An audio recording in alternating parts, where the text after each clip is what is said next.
Welcome back to the IBFP. Here's your host, Boxing New. Welcome back, fight fans. Welcome back. Let's just expose new media, bias, ego, and all these PBC fanboys and groupies coming out and, holding Canelo Alvarez and Gervonta Tank Davis to two different standards. Some guys are basically saying that Gervonta Tank Davis, he fought a top-level fighter. He deserves a lot of credit. And then on the other hand, you see a bunch of hate for Canelo Alvarez for actually accomplishing something significant in the sport of boxing, moving up 2 weight classes and defeating Sergey Kovalev. So let's just break it down. And you see bias, ego, 2 of his biggest fanboys, Marcus Sample and Ricardo Gonzalez. Both of these guys are constantly on my page fanboying for ego. And one of them stated that Jan Kovalev looked old and just a shell of what he was. But yet Sergey Kovalev was coming off a knockout win and was a sitting world champion. And then you see Ricardo Gonzalez said the fight was fixed. How was the fight fixed when before the fight he called it a cherry pick? These guys are fanboys and biased. Then after that, you see, when you look at Sergey Kovalev's resume and history, you see that, people are saying that he's washed, he was done, he was a finished fighter, but that makes no sense. When you see Sergey Kovalev, he was coming off a win of one of the best young contenders in the game, in Anthony Yard, an undefeated guy, a guy with a multitude of knockouts, a very dangerous competitor.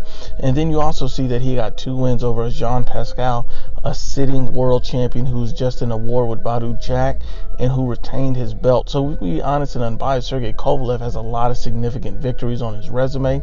And he was a sitting world champion, 2 weight classes above Canelo Alvarez, had a height and reach advantage. And so that's a fight that you should definitely give Canelo Alvarez credit for, but people don't want to. And they called him old when Sergey Kovalev was 36 years old, when Gamboa in all likelihood is at least 40 plus years old, if we're going to be honest about his age and his Cuban background. And then you see Virgil Hunter, one of the guys that all these guys fanboy for, Andre Ward's trainer, comes out and states that Kovalev is a dangerous opponent for Canelo Alvarez. We can't make this up. This is a legitimate fight, and he got no credit from these groupies, fanboys, and man fans. But then on the other hand, you see Gervonta Tank Davis struggle to take out a guy who was on one leg and went to full distance. This is a guy that's been dropped and knocked out multiple times in his career. 14 times this guy has been dropped coming into this fight. He's been knocked out multiple times by lesser and unknown opponents. But at the end of the day, Gamboa, he comes in and he can't even use his leg, and yet they give Tank Davis a pass.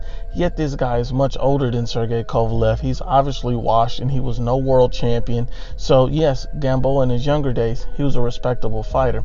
This point, this Gamboa was washed, and he had one leg. How are people giving this guy a pass? And we understand what it is. It's blatant hypocrisy. People don't want to give Canelo Alvarez credit for being great, daring to be great, and accomplishing greatness. But people want to give Gervonta Tank Davis a pass and a pat on the back for being mediocre. But once again, unbiased as always, it's the IBFP.